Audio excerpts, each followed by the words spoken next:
Hello everyone, আসসালামু আলাইকুম। কি অবস্থা সবার? কেমন আছেন সবাই? আশা করি যে যেখান থেকে আমার ভিডিওটি দেখছেন অথবা শুনছেন সবার মহান আল্লাহর রহমতে ভালো আছেন, সুস্থ আছেন, নিরাপদে আছেন।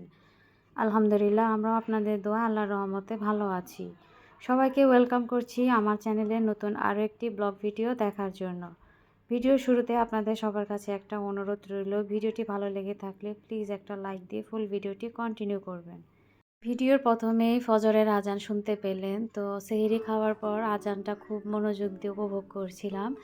তো অনেক বেশি ভালো লাগলো আজান শুনে। আর ফজরের সময় আজান শুনে মনটা একদম শান্ত হয়ে যায়। সব কিছু নিরিবিলি থাকে, প্রকৃতি পরিবেশ। আজানটা মনে হয় আরও একবারে অন্তরে এসে লাগে। তো যাই হোক, আজান শুনে তারপরে ফজরের নামাজ কিন্তু আদায় করে নিলাম। তো ফজরের নামাজ শেষ করে তারপরে একটু শুয়েছিলাম। তো সকালে উঠেই ছোট বাচ্চাকে খাবারের জন্য একটু প্রিপারেশন নিচ্ছিলাম। তো দেখা যায় রোজার মধ্যে কিন্তু ঘুম থেকে উঠতে একটু দেরি হয়ে যায়। তো ছোট বাচ্চাকে কর্নফ্লেক্স দিচ্ছি এখানে। তো দুধটা আমি একটু গরম করে নিয়েছি হালকা। তো তারপরে আর কি ওকে কর্নফ্লেক্সটা দিয়ে দিব। দেখতে দেখতে কিন্তু মাহে রমজান আমাদের ছেড়ে চলে যাচ্ছে। তো আসলে আসার আগে যে আনন্দটা ছিল, যে আনন্দ থাকে, তো যখন আবার রমজান মাস শুরু হওয়ার মাঝামাঝিতে কিন্তু আবার মনটা খারাপ হয়ে যায়। কারণ তখন আবার দেখা যায় রমজান চলে যাওয়ার যে কষ্টটা, সেটা আসলে খুবই মনে লাগে। কারণ আসছে আগামীতে আবার কে বাঁচবে, কে মারা যাবে, আসলে আমরা কেউই তো জানি না। তো যেহেতু বছর ঘুরে একবারই আমাদের মাঝে মাহে রমজান আসে, রহমতের মাস হিসেবে আমাদের মাঝে আল্লাহ তাআলা পাঠান। তো আসলে চেষ্টা করি প্রতিটা মাহে রমজানে আর কি আল্লাহ তাআলার ইবাদত করে সময় কাটাতে। কতটুকু পারি আর কি জানি না, আল্লাহ তাআলা ভালো জানেন। তারপর চেষ্টা করি। তো যাই হোক, বাচ্চাকে খাবার দিয়ে তারপর এই যে এইটুকু দুধ বেঁচেছিল, তো এটাকে আর কি ভালো করে ঢেকে রাখছি। তো বাড়ি থেকে আসার সময় মানে দুধ নিয়ে আসা হয়েছিল, সেগুলো আর কি রমজান মাসে চলছে। আর এই তো আমি চুলায় পানি গরম হতে দিয়েছি, খাবার পানি একটু ফুটিয়ে নেব। তো শহরে পানি ফুটিয়ে না খেলে আমার যেন কেমন তৃপ্তি আসে না। তো যাই হোক, তারপর অনেকটা সময় কিন্তু কাটিয়ে দিয়েছি, সংসারের টুকিটাকি অনেক কাজে করে নিয়েছি অফ ক্যামেরায়। এরই মাঝে হঠাৎ করে আর কি দুপুরের দিকে আল্লাহর রহমত আর কি বর্ষিত হলো। তো এই বছরে প্রথম বৃষ্টি পেলাম, আলহামদুলিল্লাহ। বৃষ্টি দেখে আমার অনেক বেশি ভালো লাগছিল। কারণ চারিদিকে কেমন যেন একটা ধুলোবালি পড়া ছিল। তারপর মনে হচ্ছিল যে একটা বৃষ্টির দরকার। বৃষ্টি হলে মনে হয় যে একদম কি সব কিছু একটু শীতল হতো। তো যাই হোক, আল্লাহ পাক কিন্তু আমাদের মাঝে সেই রহমত দান করেছেন, আলহামদুলিল্লাহ। তো 2025 সালে এটাই হচ্ছে আমার দেখা প্রথম আর কি বৃষ্টি। তো বৃষ্টি মাঝামাঝি টাইপের হচ্ছিল, আরেকটু জোরে হলে আরেকটু ভালো হতো। দেশের বিভিন্ন অঞ্চলে হয়তো কম বেশি বৃষ্টি হয়েছে, কিন্তু আমাদের এখানে আর কি প্রথম বৃষ্টি হলো ঢাকায়। তো যাই হোক, অনেকক্ষণ বৃষ্টির এখানে দাঁড়িয়ে বৃষ্টি উপভোগ করছিলাম, তার সাথে জীবনের অনেক কিছুই চিন্তা ভাবনা করছিলাম। আর তার সাথে একটু ভিডিও করে নিচ্ছিলাম যাতে আপনাদের মাঝে শেয়ার করতে পারি।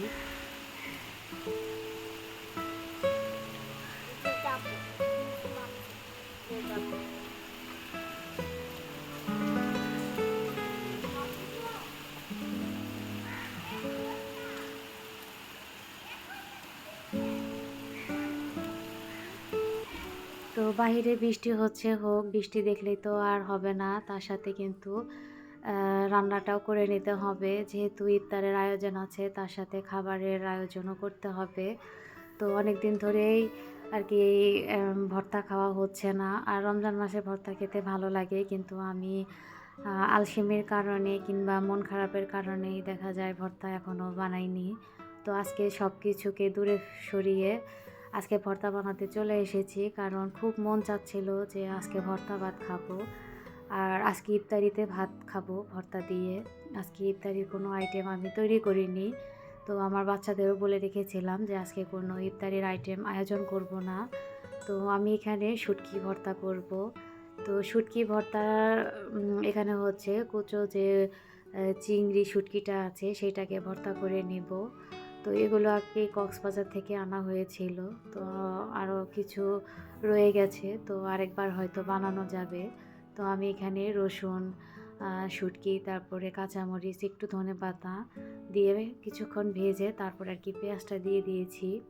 তো শুটকি ভর্তার সাথে আবার সিম ভর্তাও করব, কারণ ২-৩ রকমের ভর্তাই খেতে মন চেয়েছে, যার কারণে ভাবলাম যে আগে শুটকি ভর্তাটা বানাই, তারপরে আর কি সিম ভর্তাটা বানিয়ে নেব।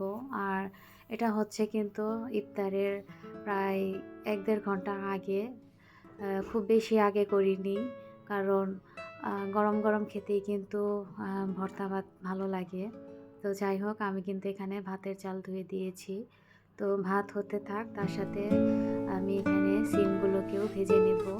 তো সিমগুলোকে ভেজে ভর্তা বানালে ইদানিং বেশি ভালো লাগে।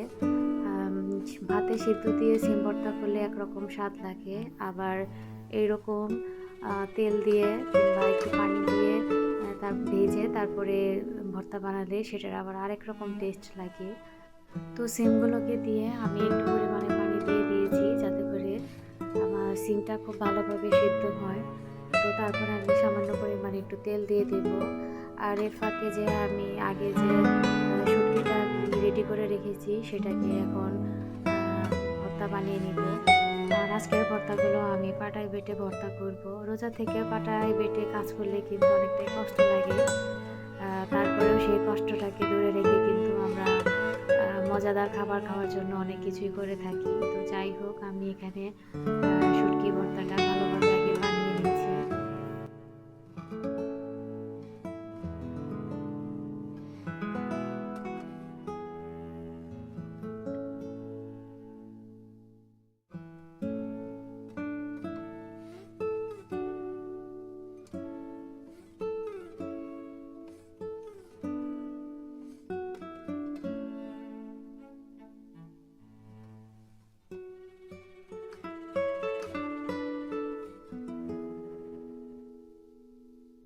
তো শুটকি ভর্তা কিন্তু আমার এদিকে হয়ে গেছে। তো আমি একটা বাটিতে তুলে নিচ্ছি আর একটু ভালো করে একটু গুছিয়ে নিচ্ছি। তো আমি সাইডে রেখেছি, যেহেতু আরেকটা ভর্তা করব, বাকি সিম ভর্তাটা যাতে পাশে রাখতে পারি এজন্য একটু সাইডে রেখে দিচ্ছি। আর এদিক দিয়ে আমার ভাত কিন্তু প্রায় হয়ে গিয়েছে। তো আমি একটু চেক করে দেখছিলাম। তো এখন ভাতের মাড়টা আর কি ফেলে দেব। তো ইফতারিতে কিন্তু মাঝে মাঝে ভাত খেলেও অনেক ভালো লাগে। আর এই যে আমার পাশের চুলায় সিমের পানি কিন্তু অনেকটা শুকিয়ে গেছে। এখন কিন্তু আমি পানিটা একদম পুরোপুরি শুকিয়ে নিব। পানিটা পুরোপুরি শুকিয়ে নিলে দেখা যাবে ভর্তাটা খেতে অনেক বেশি ভালো লাগবে।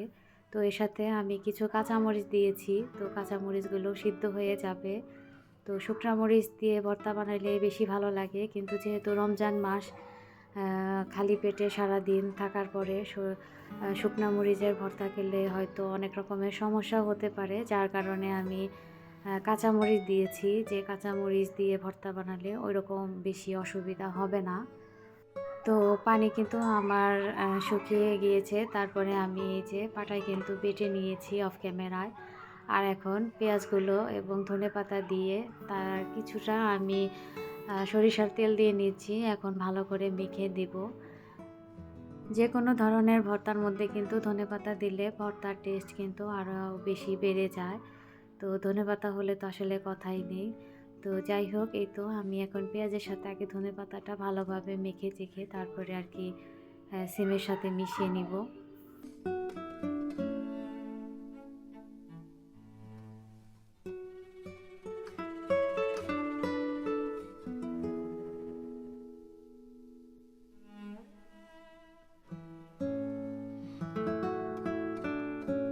তো এই তো আমার কিন্তু ভর্তা মাখানো হয়ে গিয়েছে। তো আমি আ আগে যে শুটকি ভর্তাটা করে নিয়েছি ওটার পাশে যে রাখতে চেয়েছিলাম, কিন্তু এখন দেখছি যে না, আমার সিম ভর্তাটা যে পরিমাণে হয়েছে তাতে ওইখানে ওইটুকু জায়গায় আর কি হবে না।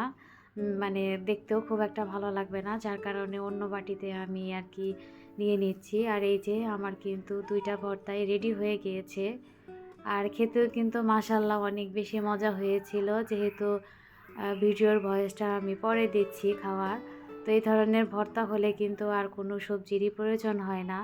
তারপরেই তো ইফতারি টাইম একদম চলে এসেছি, আজানও দিয়ে দিয়েছে।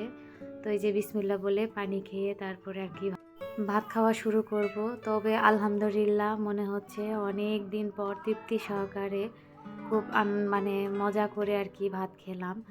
তো আমার কাছে এরকম ভর্তা ভাত হলে কিন্তু আর কিছুই লাগে না। তো আমার মতো কোন কোন আপুদেরও এমন ভর্তা ভাত হলে কিছু লাগে না, আপনারা চাইলে আমাকে কমেন্টের মাধ্যমে জানাতে পারেন। আর আমি একদম ভিডিও শেষ পর্যায়েও চলে এসেছি। তো আজকে বিদায় নিচ্ছি, তবে ফিরে আসবো আগামীতে নতুন কোনো ব্লগ ভিডিও নিয়ে। সেই পর্যন্ত আপনারা সবাই ভালো থাকুন, সুস্থ থাকুন। শুভকামনা সকলের জন্য। আল্লাহ হাফেজ। আসসালামু আলাইকুম।